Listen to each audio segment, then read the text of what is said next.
जमीन दूषित तर नाही आहे, आपली जमीन क्षारपट नाही आहे का, आपली जमीन चुनखडीयुक्त आहे का, आपली जमीन पाणथळ आहे का, आपली जमीन चोपण आहे का, या सगळ्या गोष्टीचा विचार करावा लागतो मित्रांनो.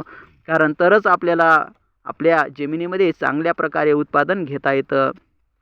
एक ना अनेक गोष्टी आहेत मित्रांनो.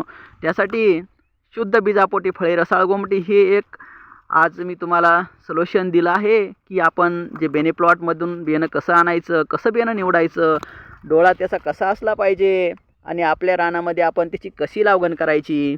तर ह्या गोष्टी आज या व्हिडिओमध्ये आपण पाहिल्या. दुसऱ्या व्हिडिओमध्ये अशाच भेटूया की नवीन एखादा विषय घेऊन.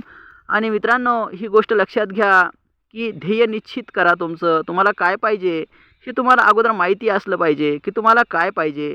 ही गोष्ट जोपर्यंत क्लिअर नाही आहे तुम्हाला तोपर्यंत ती गोष्ट मिळणार नाही. तुम्ही त्या गोष्टीचा शोध नाही घेणार आणि त्या गोष्टीचा तुम्ही जर शोध नाही घेतला तर ती आयुष्यामध्ये तुम्हाला कधी मिळणारच